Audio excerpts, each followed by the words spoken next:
2023 June First Year High School Mock Exam. Number 20, Vocabulary. Personal,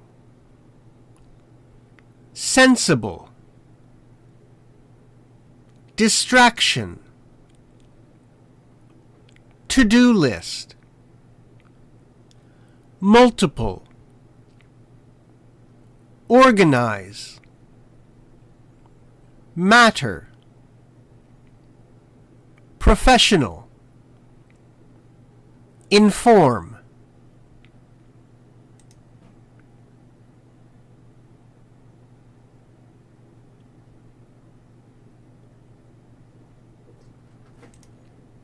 Number 20, reading.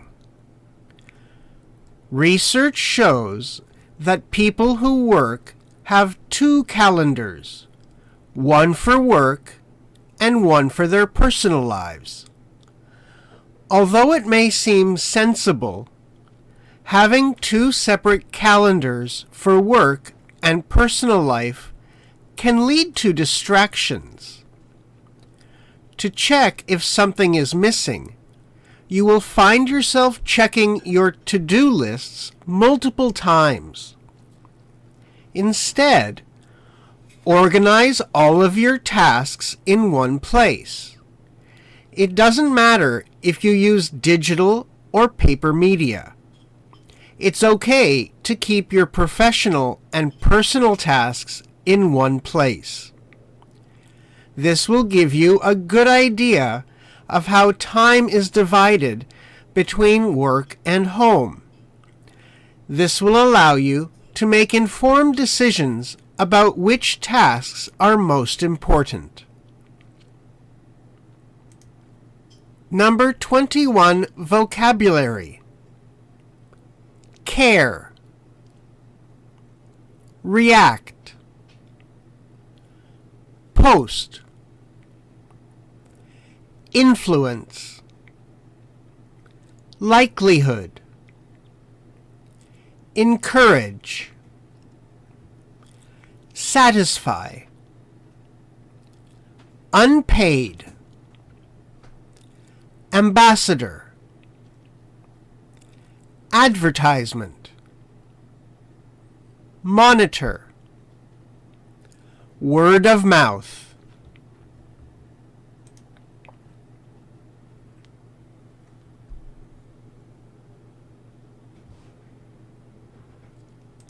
Number 21, reading.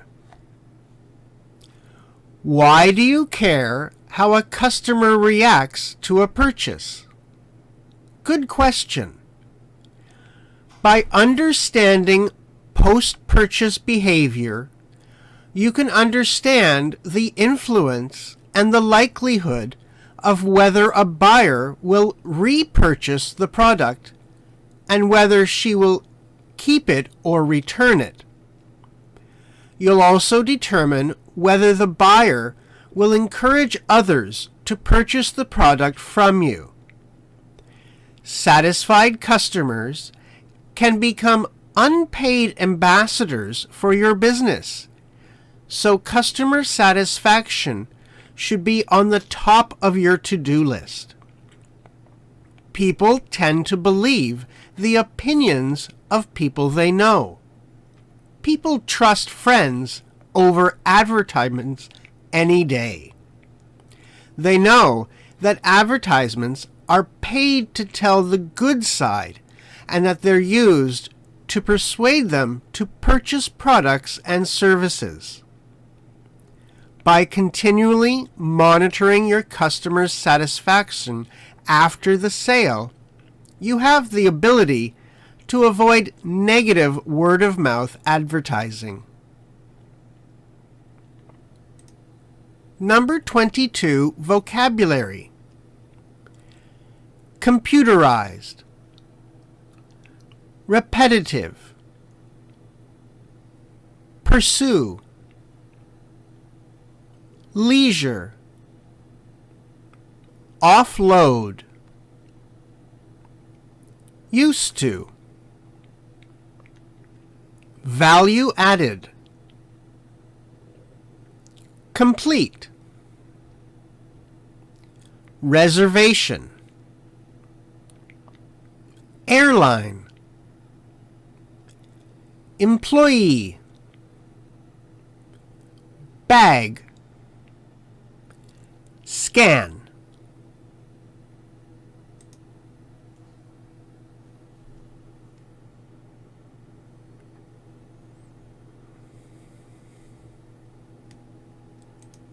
Number 22, reading. The promise of a computerized society, we were told, was that it would pass to machines all of the repetitive drudgery of work, allowing us humans to pursue higher purposes and to have more leisure time. It didn't work out this way. Instead of more time, most of us have less. Companies, large and small, have offloaded work onto the backs of consumers. Things that used to be done for us, as part of the value-added service of working with a company, we are now expected to do ourselves. With air travel, we're now expected to complete our own reservations and check-in. Jobs that used to be done by airline employees or travel agents. At the grocery store, we're expected to bag our own groceries, and in some supermarkets, to scan our own purchases. Question 23, vocabulary. A host of. Desirable. Characteristic. A majority of. General public. Intelligent. Fair-minded. Prejudiced. Skilled. Automobile. Phenomenon.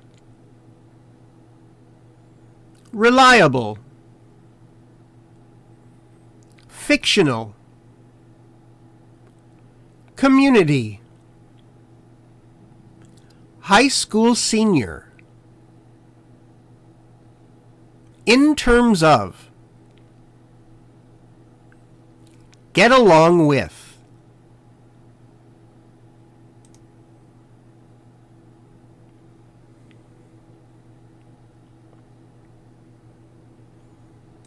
Number 23, reading.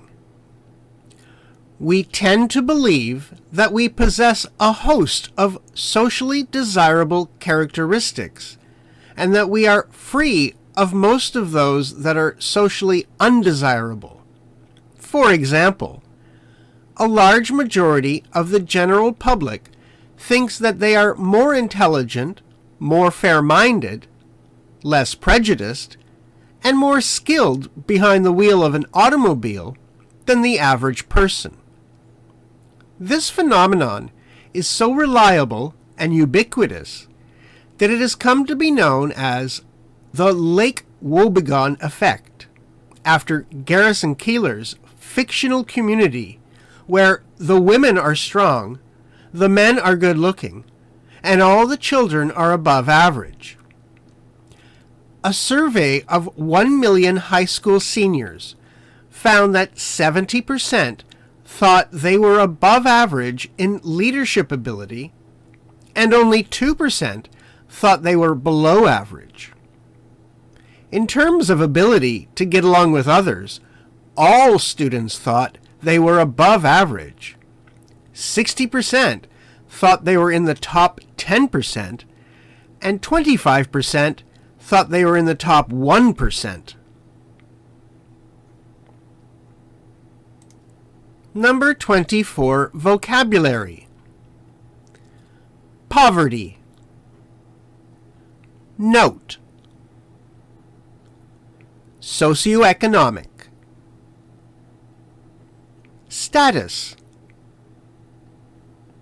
Be associated with. Distinct. Key. Pressure. Psychologist. Wealthy. Industrialized. Pace. Standard. Constant. Urgency. Be prone to. Productivity. Lack.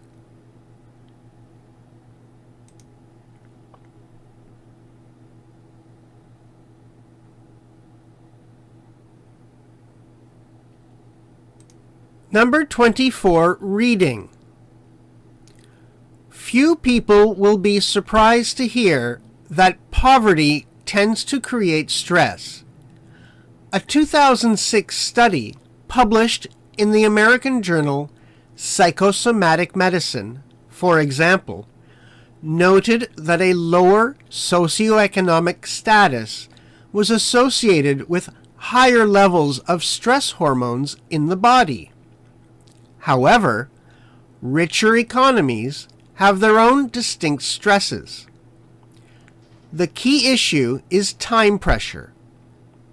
A 1999 study of 31 countries by American psychologist Robert Levine and Canadian psychologist Ara Norezian found that wealthier, more industrialized nations had a faster pace of life, which led to a higher standard of living, but at the same time left the population feeling a constant sense of urgency, as well as being more prone to heart disease. In effect, fast-paced productivity creates wealth, but it also leads people to feel time poor when they lack the time to relax and enjoy themselves. Number 29, vocabulary. Praise. Tool. Improve. Self-esteem. Preschooler. Profound. Cognitive. Sophistication. Reason. Reason. Analytically. Reject. Consistently. Be likely to. Incorporate. Self-image. Endure. Problem-solving. Confidence.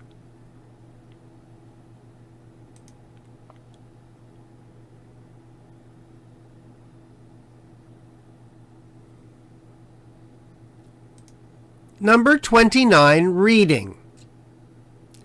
Although praise is one of the most powerful tools available for improving young children's behavior, it is equally powerful for improving your child's self-esteem.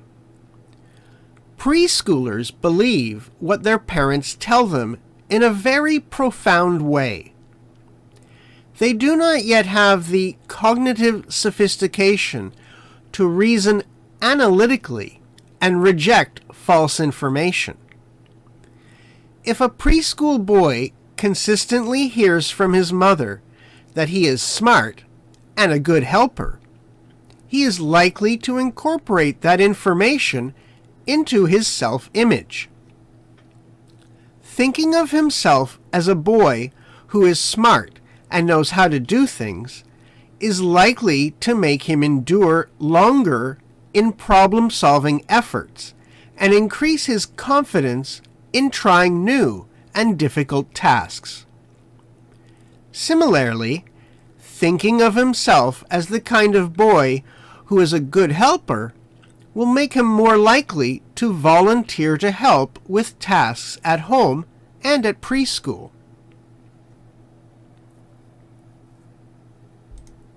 Number 30, vocabulary. Considerable. Facility. Adapt. Claim. Promote. Ingredient. Homemade. Yeast. Come up with. Thereafter.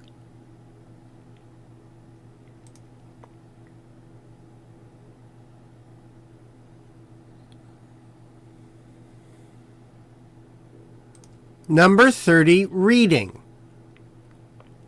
Advertisers often displayed considerable facility in adapting their claims to the market status of the goods they promoted.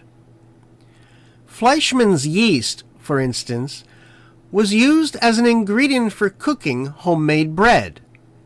Yet more and more people in the early 20th century were buying their bread from stores or bakeries, so consumer demand for yeast decreased. The producer of Fleischmann's yeast hired the J. Walter Thompson Advertising Agency to come up with a different marketing strategy to boost sales. No longer the soul of bread, the Thompson Agency first turned yeast into an important source of vitamins with significant health benefits. Shortly thereafter, the advertising agency transformed yeast into a natural laxative. Repositioning yeast helped increase sales. Number 31, vocabulary. Profession. Credibility. Admire. Have nothing to do with. Expertise. Talent. Excellence. Possess. Desire.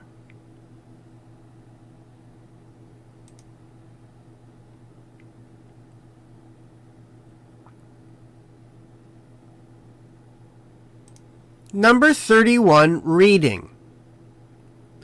Individuals who perform at a high level in their profession often have instant credibility with others. People admire them, they want to be like them, and they feel connected to them. When they speak, others listen, even if the area of their skill has nothing to do with the advice they give. Think about a world-famous basketball player. He has made more money from endorsements than he ever did playing basketball.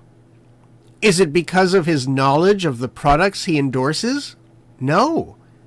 It's because of what he can do with a basketball. The same can be said of an Olympic medalist swimmer. People listen to him because of what he can do in the pool.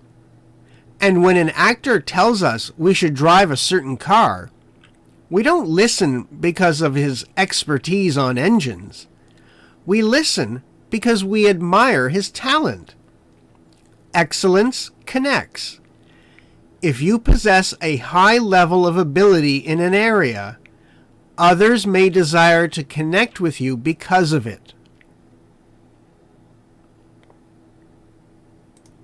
Number 32, vocabulary.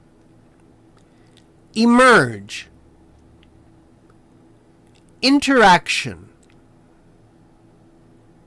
Element. Merchant. Operation. Resident. Locally. Distantly. Material. Textile. Process. Raw. Sensory organ. Transport. Superhighway. Neuron.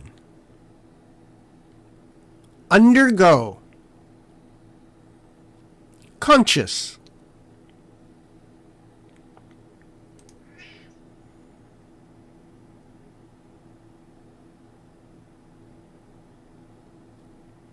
Number 32, reading. Think of the brain as a city. If you were to look out over a city and ask, where is the economy located? You'd see there's no good answer to the question. Instead, the economy emerges from the interaction of all the elements, from the stores and the banks to the merchants and the customers. And so it is with the brain's operation, it doesn't happen in one spot. Just as in a city, no neighborhood of the brain operates in isolation.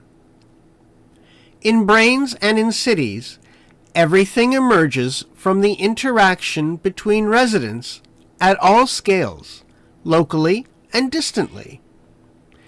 Just as trains bring materials and textiles into a city, which become processed into the economy, so the raw electrochemical signals from sensory organs are transported along superhighways of neurons.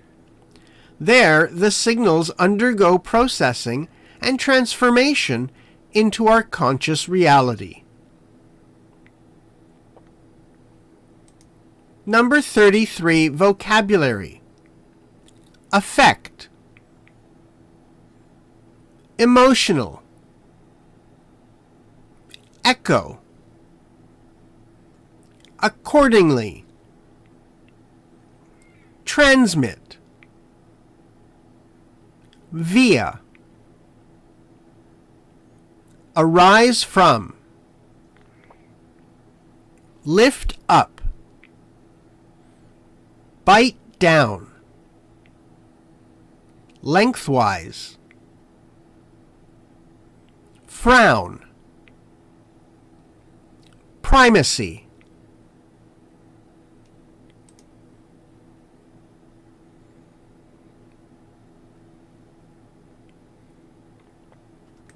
Number 33, reading. Someone else's body language affects our own body, which then creates an emotional echo that makes us feel accordingly.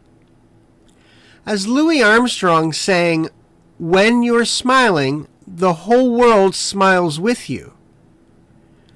If copying another's smile makes us feel happy, the emotion of the smiler has been transmitted via our body. Strange as it may sound, this theory states that emotions arise from our bodies. For example, our mood can be improved by simply lifting up the corners of our mouth. If people are asked to bite down on a pencil lengthwise, taking care not to let the pencil touch their lips, thus forcing the mouth into a smile-like shape, they judge cartoons funnier than if they have been asked to frown. The primacy of the body is sometimes summarized in the phrase, "I must be afraid because I'm running." Number 34, vocabulary. The number of. Boost. Investigate.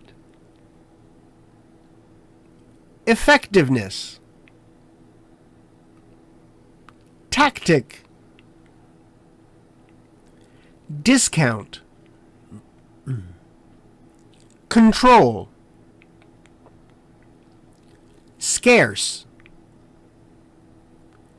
Scarcity. Particularly.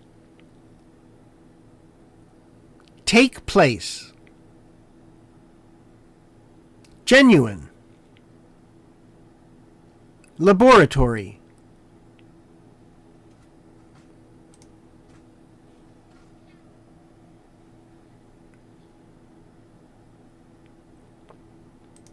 Number 34, reading. Restricting the number of items customers can buy boosts sales.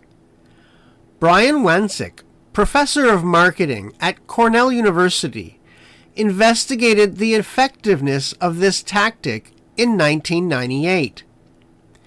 He persuaded 3 supermarkets in Sioux City, Iowa, to offer Campbell's soup at a small discount, 79 cents rather than 89 cents. The discounted soup was sold in one of 3 conditions: a control, where there was no limit on the volume of purchases, or 2 tests, where customers were limited to either 4 or 12 cans. In the unlimited condition, shoppers bought 3.3 cans on average, whereas in the scarce condition, when there was a limit, they bought 5.3 on average.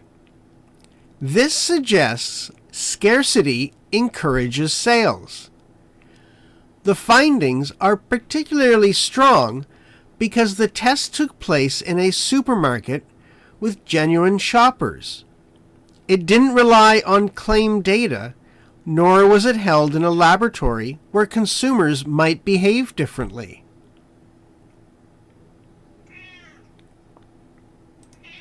Number 35, vocabulary. Productivity. Impact. Introduce. Factor. Decline.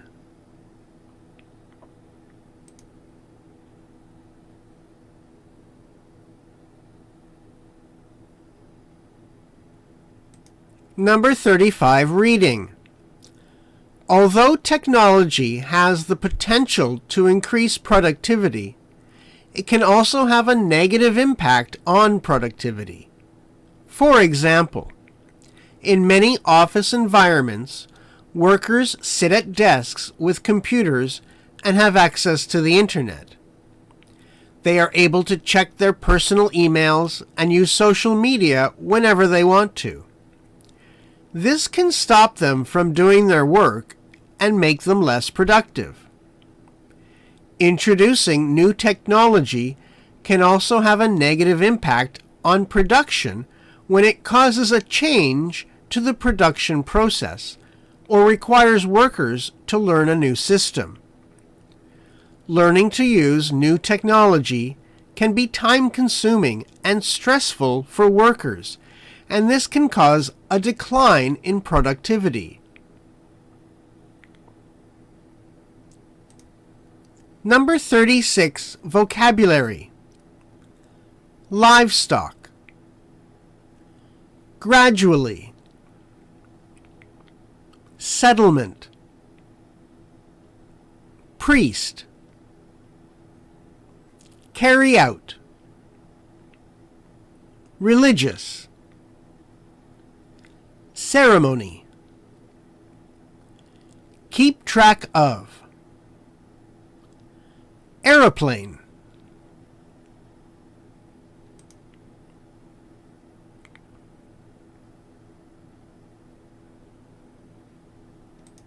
Number 36, reading.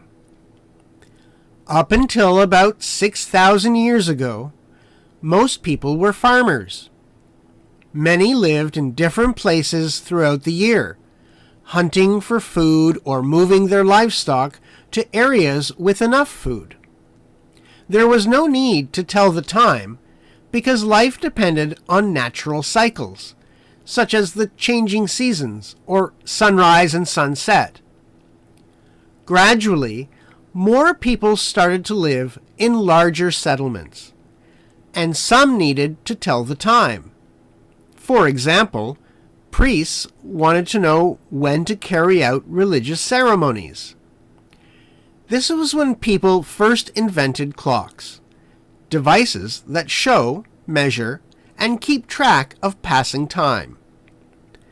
Clocks have been important ever since. Today, clocks are used for important things, such as setting busy airport timetables. If the time is incorrect, airplanes might crash into each other when taking off or landing.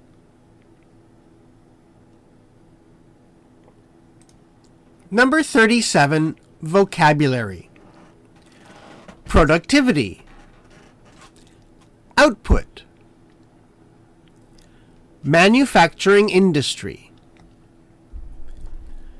Division of labor. Straighten. Sharpen. Polish. Perform.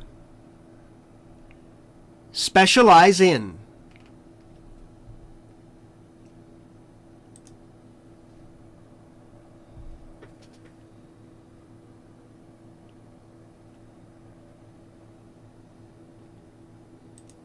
Number 37, reading. Managers are always looking for ways to increase productivity, which is the ratio of costs to output in production.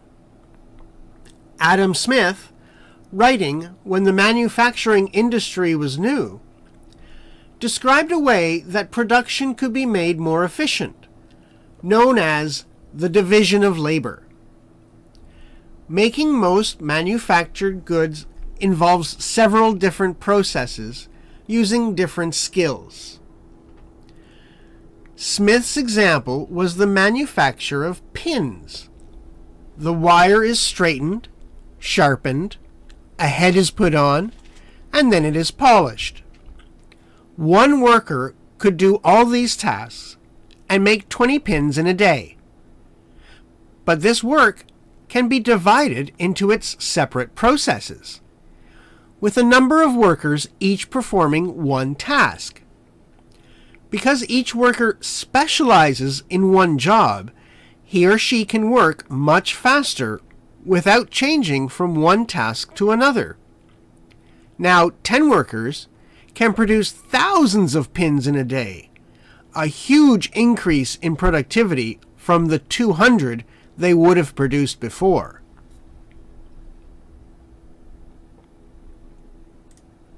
Number 38, vocabulary. Pace. Reflect. Stare. Interval. Peer.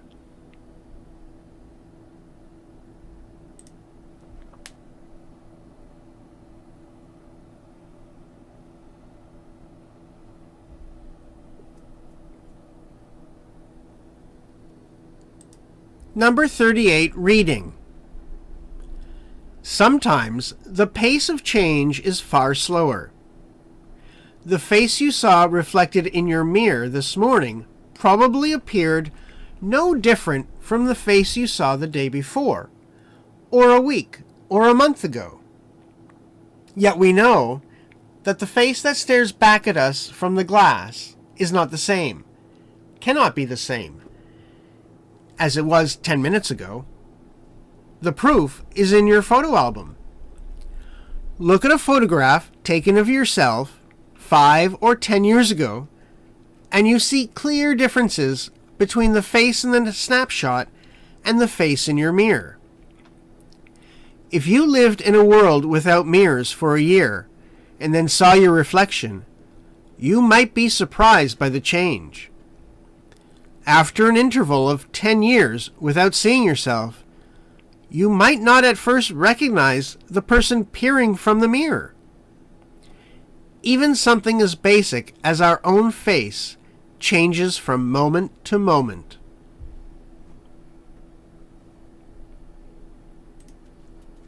Number 39, vocabulary.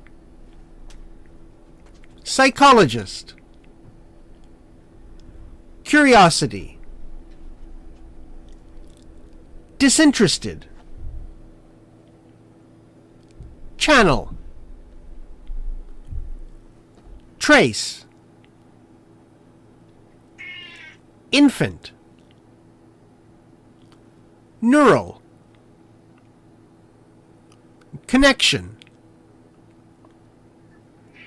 Wiring. Perception. Consequently. Intensely. Rich. Wildly. Disorder. Automatic. Regularly.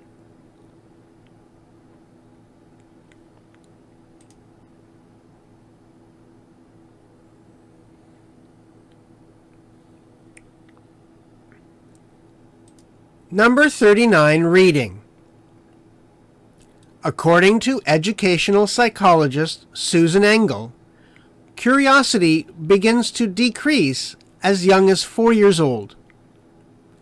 By the time we are adults, we have fewer questions and more default settings.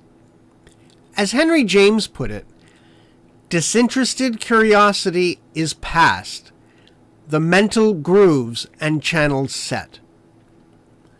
The decline in curiosity can be traced in the development of the brain through childhood.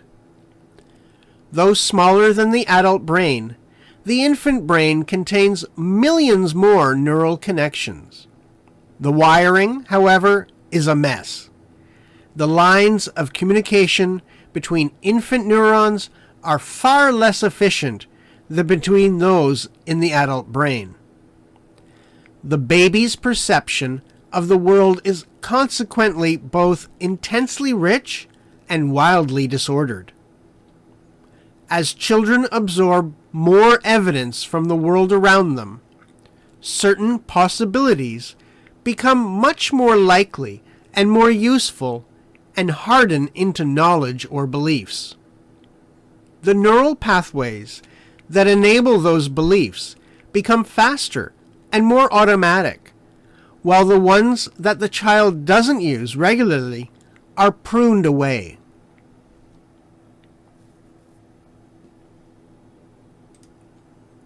Number 40, vocabulary. Nearly. Spoiled. Label. Combination. Healthful. Unhealthful. Nutrient. Dense. Supply. Load up on.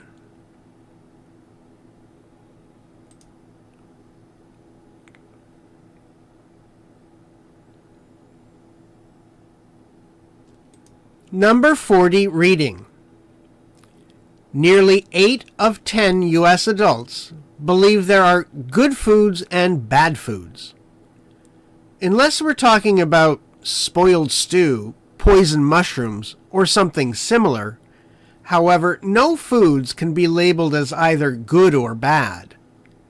There are, however, combinations of foods that add up to a healthful or unhealthful diet. Consider the case of an adult who eats only foods thought of as good. For example, raw broccoli, apples, orange juice, boiled tofu, and carrots.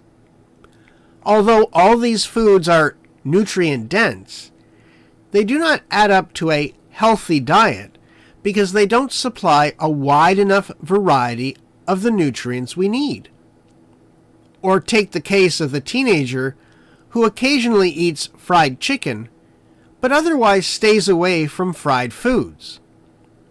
The occasional fried chicken isn't going to knock his or her diet off track, but the person who eats fried foods every day with few vegetables or fruits and loads up on supersized soft drinks, candy, and chips for snacks has a bad diet.